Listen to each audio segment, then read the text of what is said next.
Halo para pendengar, dimanapun kalian berada. Sudah lama gue tidak bahas anime lagi selain konten Overlord. Dan kali ini, gue kepengen ngomongin anime yang baru saja gue selesaikan, yaitu Mushoku Tensei Season 2 Part 2. Sebuah anime yang nusuknya bukan main, dan satu-satunya anime isekai di musim spring kemarin yang berhasil ngasih dampak emosional ketika gue selesai nonton. So langsung aja, mari kita bahas anime ini dari sudut pandang gue.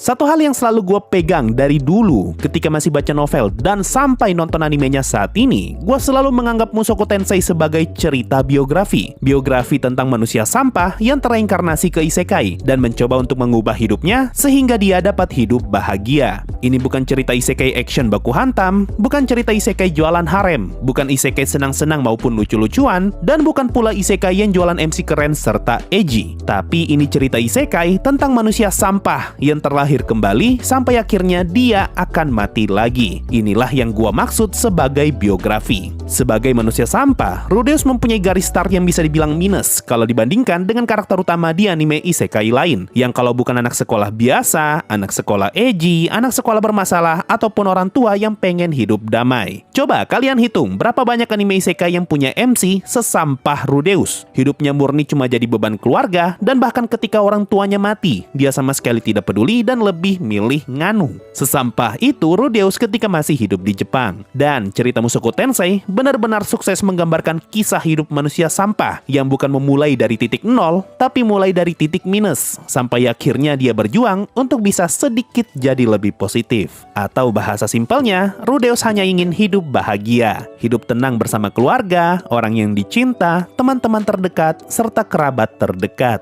Sebuah mimpi yang mustahil bagi mereka yang anggota keluarganya sudah tidak lagi lengkap. Mimpi yang mustahil bagi mereka yang hidupnya sudah terlanjur terpuruk. Mimpi yang mustahil bagi mereka yang tidak lagi punya siapa-siapa. Mimpi inilah yang ngebuat gue tidak bisa berkata apa-apa sepanjang nonton Mushoku Tensei Season 2 Part 2. Cuma Mushoku Tensei, satu-satunya anime isekai di musim spring kemarin yang sama sekali tidak terasa ketika gua tonton. Tidak terasa lama, tidak ada perasaan capek, tidak ada perasaan muak, tidak ada bosan-bosan apalagi mengantuk. Yang ada hanyalah perasaan sedih, haru, dan juga bahagia. Bagi gua, Mushoku Tensei Season 2 Part 2 adalah kur terbaik Mushoku Tensei sejauh ini. Makanya gua sama sekali tidak ragu buat naruh Part 2 Mushoku Tensei sebagai anime isekai nomor 1 di musim spring kemarin. Mengalahkan kelucuan Konosuba Season 3, kebusukan New Gate, kerapatan Tensura, dan kebaperan isekai Appraisal. Season 2 Part 2 ini bisa dibilang dimulai dengan sangat pelan. Episode pertama cuma nyeritain Rudeus yang beli rumah, dan episode kedua cuma nyeritain Sylvie dan Rudeus yang menikah. Tidak ada konflik apa-apa, tidak ada kejutan apa-apa, dan tidak ada kelucuan apapun. Hanya sebuah episode yang dipenuhi dengan kebahagiaan dan ketenangan. Sebelum akhirnya kita masuk ke sebuah masalah yang besar.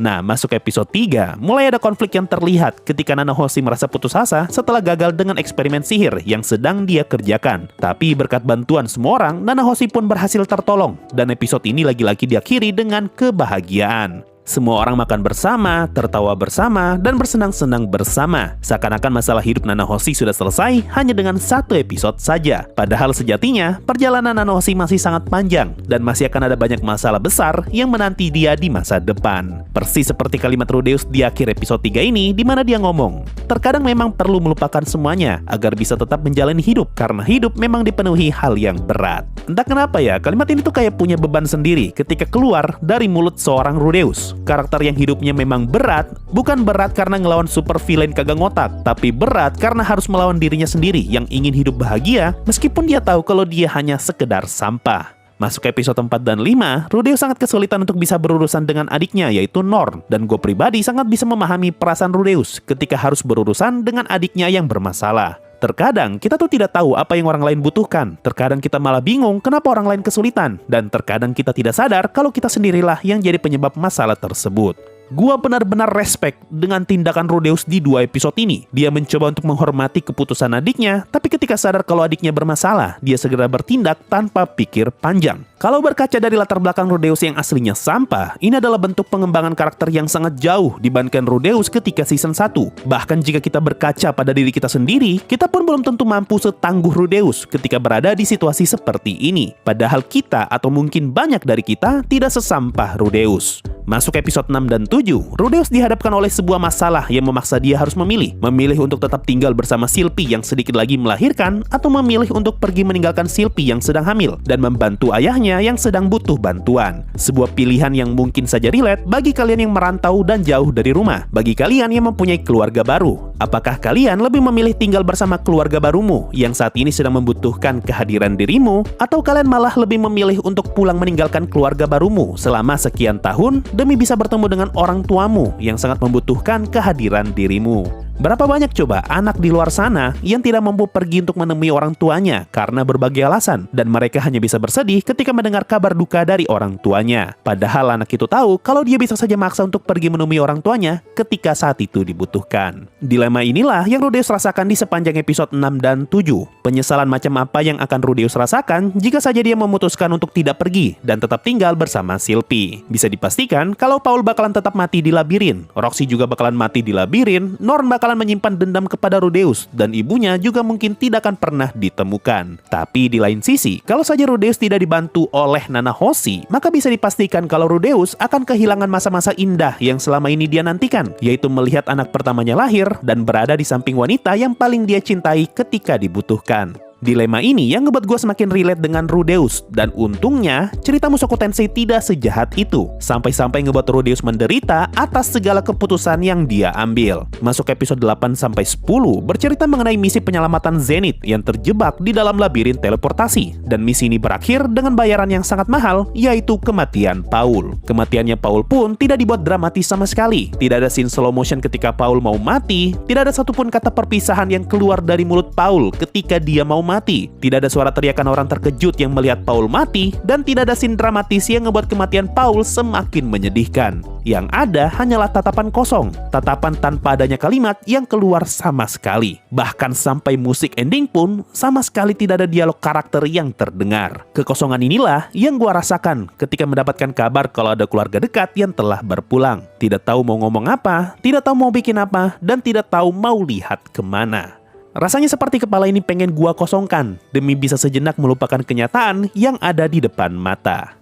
Masuk episode 11 dan 12, pasca kematian Paul, kita disajikan dua masalah. Masalah Rudeus yang malah nganu sama Roxy, dan masalah Norn yang belum tahu kalau Paul sudah meninggal. Untuk perkara Roxy, sebagai orang yang awalnya baca novel, gue pribadi sama sekali tidak ada masalah dengan Roxy yang jadi istri kedua Rudeus. Justru gue heran kalau ada orang yang kesal ngeliat Rudeus punya istri kedua. Padahal di anime isekai, yang namanya harem adalah perkara normal. Apalagi Sylvie-nya sendiri sama sekali tidak bermasalah, karena dia sendiri yang ngomong kalau cepat atau lambat, Rudeus pasti bakalan bawa istri kedua. Jadi harusnya, ini sih bukan perkara ya. Palingan yang jadi masalah tuh karena ada satu scene penting yang kena potong di anime, yaitu scene ketika Eliane ngobrol sama Roxy buat nganu sama Rudeus. Soalnya seingat gua ya, Eliane adalah orang yang membujuk Roxy buat menghibur Rudeus dengan cara nganu. Karena menurut informasi dari Eliane, laki-laki yang depresi bisa disembuhkan ketika dia nganu sama wanita yang disukainya. Seingat gua sih kayak gitu ya. Tapi karena bagian ini kena potong, jadinya terkesan kalau Roxy lah yang punya inisiatif buat nganu. Cuma meskipun bagian ini kena potong, setidaknya bagian ini sempat disinggung sama Roxy di pertengahan episode 11 waktu dia ngobrol berdua sama Rudeus di depan api unggun. Jadi pesan intinya masih ada dan masih tersampaikan, cuma penempatannya aja yang dibuat berbeda, kalau gua nggak salah ya. Nah, untuk perkara Norn, sejujurnya ya, ini adalah perkara yang paling ngena buat gua. Soalnya gua pernah berada di posisi yang harus ngasih tahu seseorang kalau hal buruk telah terjadi, dan gua sama sekali tidak mampu untuk berada di posisi tersebut.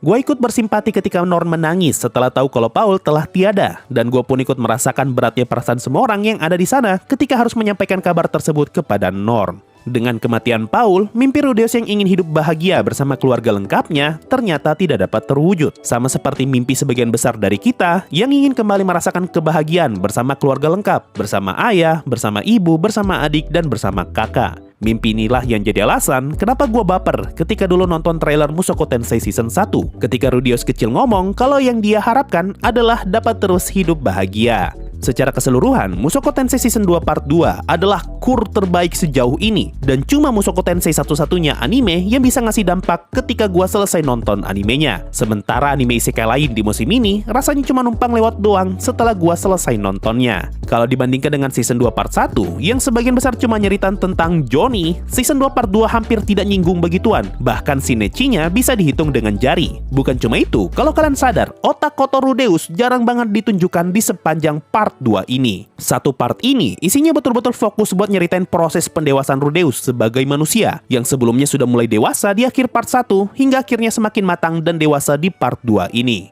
Kalau kalian pernah baca novelnya, gue ingat banget kalau bagian anu-anunya Rudeus dengan Sylvie dan dengan Roxy diceritakan lumayan detail. Tapi semua bagian itu kena pangkas habis-habisan di part 2 ini. Kurang lebih sama seperti season 1 waktu Rudeus anu-anu dengan Eris dan bagian itu kena skip. Gue pribadi sih bisa memahami kenapa versi animenya sengaja memotong bagian anu-anunya Rudeus, terutama di part 2 ini. Karena kalau bagian itu sampai diceritakan, yang ada malah ngebuat vibe part 2 jadi tercemar. Dan bagian ini tidak akan sengena apa yang kita lihat sekarang. Cerita pendewasaan Rudeus pun tidak akan lagi terasa serius, karena yang ada nantinya kita malah fokus ke sisi bejatnya Rudeus daripada sisi dewasanya. Hal ini terbukti dari season 2 part 1, di mana orang-orang lebih fokus ke masalah journey-nya Rudeus daripada perkembangan karakter Rudeus di sepanjang part 1. Bahkan di part 2 ini, orang-orang lebih suka ngomongin perkara Roxy yang jadi istri kedua Rudeus daripada mengapresiasi Rudeus yang saat ini sudah semakin dewasa. Tidak kebayang tuh bakal separah apa part 2-nya kalau semua bagian nakalnya ditunjukin atau setidaknya sedikit diperbanyak. Gue sih mau bilang ya, good job buat Studio Bain untuk season 2 part 2 ini. Sangat pantas anime ini dapat rating 8,53 waktu gue record ya di My Anime List. Dan semoga season 3 nanti bisa lebih bagus lagi. Sebagai pembaca novel, gue terakhir baca cuma sampai ending season 2 ini. Cuma sampai Roxy nikah sama Rudeus. Jadi masuk season 3 nanti harusnya sih ada banyak hal yang tidak gue ketahui. Oh ya, kalau soal visual dan scene action, sejujurnya sih gue nggak begitu peduli sama barang beginian kalau ngomongin anime Mushoku Tensei. Sama kayak waktu gue ngomongin Vinland Saga, gue sama sekali kagak peduli sama scene actionnya. Tapi satu hal yang pasti, scene action waktu ngelawan Hydra sih sudah pasti bagus ya. Tektokannya waktu mereka bertarung tuh juga enak banget dilihat. Jarang-jarang gue bisa ngeliat scene action yang tektokannya enak kayak gini di anime isekai. Ya mungkin itu saja sih yang pengen gue omongin dari Mushoku Tensei Season 2 Part 2. Anime yang relate banget buat gue pribadi, yang bercerita mengenai proses pendewasaan diri dan juga perasaan ketika kehilangan seseorang. Gimana pendapat kalian nih soal Mushoku Tensei Season 2 Part ini? Apa yang kalian rasakan ketika nonton anime ini? Apakah sama seperti gua atau malah lebih daripada gua? Atau ternyata malah biasa saja? Atau kalian termasuk orang yang bilang kalau Mushoku Tensei isinya cuma nganu-nganu doang? Ya, tulis aja lah di kolom komentar di bawah, nanti gua baca. Mungkin itu saja untuk video kali ini. Makasih semua sudah mendengarkan sampai di titik ini. Sampai jumpa di video yang lain dan berikutnya dan bye-bye guys.